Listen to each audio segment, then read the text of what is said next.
Alright, so this is a weekly reading for Virgo. I do have a playlist. Um, the only song that's sticking out to me at the moment is Arctic Monkeys, Are You Mine? So you might have a question, is somebody for you or against you, or, could this develop into something? So you're kind of looking at somebody's loyalty or your own loyalty to somebody else. I feel like you're unsure. So that's kind of why that song was like really coming out to me. The rest of the playlist will be listed down below. So we have acceptance. Probably the reason why you have acceptance here is maybe you have feelings that you've been kind of suppressing, kind of going with the flow kind of stuff, and you're like, I don't really want a relationship. I want to see what happens. Listen, the more you suppress your energies, nothing's going to happen. Because your energy has to be out, and their energy has to be out. And your two energies, if they're compatible, will draw each other together. Amazing. So, yes, that is how energies work, my friends. So if you're compatible, the one that you like will like you back, and vice versa. You like their energy, they'll like your energy, and then it's like a meet cute, and then all heck breaks loose. You get jealous friends, you get the world thrown at you, and you have to deal with certain issues and stuff. So it's going to test your loyalty and how you feel about the relationship in general. So let's get into the reading before I get too deep into theory system. Anyway, so you right now is going to be let's see. I'm going to say the Five of Swords. The Five of Swords is strife and logic. So travel, transition, movement in a positive direction. Progress made, leaving behind results on the horizon. So there could be a, let's see, it might be a change in your life, or a change in, like, location, like a home move, or, going to a different country. Maybe you're taking a trip or something. But, yeah, it's something that, it might be temporary, or it might just be like you just want to move for moving's sake. But, plus the pandemic, some countries got closed, so if you're in like a different country, it could be a little bit hard. But, yeah, I just feel like there has to be a metamorphosis transition for you right now. So number 2, we have the week's theme. The Two of Swords. The Two of Swords is strife and logic. So a worthy foe, indecision, friends and lovers who are on your level, stalemate, love, affection, intensity. Worthy allies, difficult choices. So you're kind of stuck between two things, and I believe I know what the two things are. Probably money on one end and career, and then you have the love interest and that type of relationship and whatever comes with a relationship on your scale level. So you're kind of trying to figure out what path to take. This could be kind of hard to decipher right now, but there's no hangman card in my hand right now, so I figure it's gonna be a while before you actually get to the point of having to choose, but not really coming to a choice. You actually might have your decision already made for you, but it's just there's two things in your life that you can't decide between. You feel like if you choose one, you're going to lose the other, etc., etc., etc. So it's kind of like, you have to figure out what you want, and if one does go away, would you go after the other?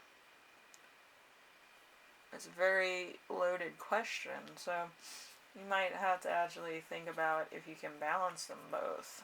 Okay. So, number 3, we have the challenge. The challenge is the Ace of Swords. The Ace of Swords is... I could see this happening. So it's strife and logic. It's great love, clarity, things moving quickly, exciting ideas, everything beginning to take shape, medical treatments, breakthrough, and a sharp mind. So you're going to have to take on a lot right now. You're trying to figure out how to make a balloon rise, and all you had to do has already been done before. So all you have to do is try to balance things. Which leads me to the second biggest card in this reading, which is going to be the Two of Pentacles for lessons to remember. The Two of Pentacles, I feel like you've gone through this situation before and it fell apart. Something happened with your love life or something happened with your job and you just couldn't be in two places at once. So there's finance and health in reverse. So delicate balancing act, overwhelm, lack of money, loss of balance, the lack of time and resources, disorganization, having nothing to spend on non-essentials. So there's this thing of, like, you always psych yourself out when you think about what's the worst thing that could happen from this point. Like, you could be on top of the world and you're like, alright, if this happened, and this happened, I'm going to be at the same place that I started at, and I don't think I want to go back there gracefully. Alright, I will fight to keep what I have right now. So, that's kind of what your lesson to remember was in the past. It was like, remember what happened last time, and it's like your conscience saying, if you do this now, it's going to happen again. I feel like your patterns in your life have been random and scrambled. A lot of people would say that Virgo's kind of patterns and synchronicities are very different from other people. Instead of going in a circle, yours could go in a figure 8 or kind of like those old CD players that played like 5 CDs in like a spectral runner's glitch, you know, that just go around, they go pop, and then they go around, pop. It's kind of like one of those old record players that they had at clubs and in diners and stuff. But, yeah, it's kind of your sequence of events. So if one thing happens in your life, I don't think that what happened in the past would happen. Okay, because everything has to be the same. All patterns have to be the same exact thing, and all love relationships would have to be on the same level and the same synchronicities, and the same events have to happen in order for that to happen again. You're welcome. So let's see, number 5 is going to be lesson you will learn.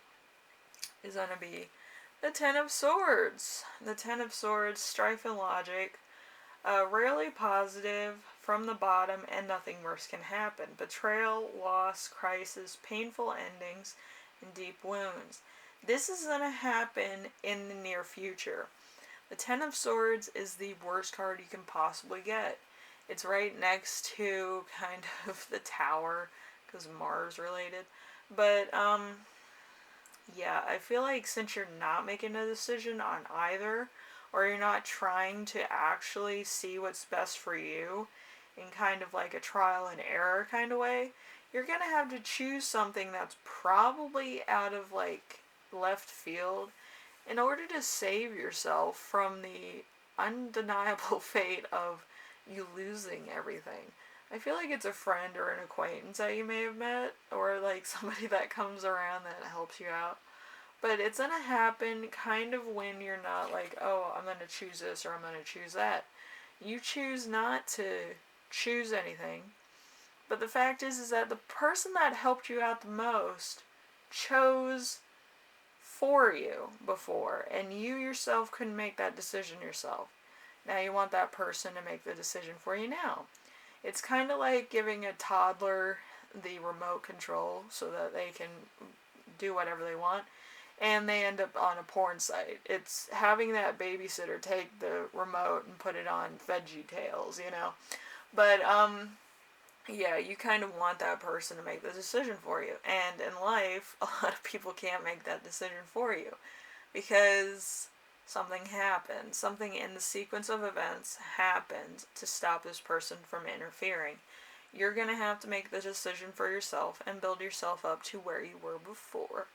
So, you have to be nice to people that help you out, and the people that you associate with, you don't owe them anything, because they were there when you got there. Like, why interfere with, the flow of events? So let's see. Number 6, we have the gift that you give yourself this week, which is going to be the 9 of Wands. The 9 of Wands is going to be work and business. So, having your suspiciousness justified, resilience, not being easily fooled, feeling prepared, grit, last stand, waiting until the time is right. So, I'm going to say this. The time is never right. The moment you think of the time being right, the time was right there. Like, that's the moment. That's the defining factor in your whole thing, okay? So if you think that the time is right at any point in time, the time was right exactly at the moment you thought of it, okay? Because time waits for no man. I have a little Mayan in me, so I know. we invented calendars. We invented tracking the sun and the moon and Venus in order to find out exactly what would happen on what day of the week in each turn of events. So my mom's like, yeah, your dad used to talk about this crap too. But yeah, it's yeah, when timing's right, timing's right.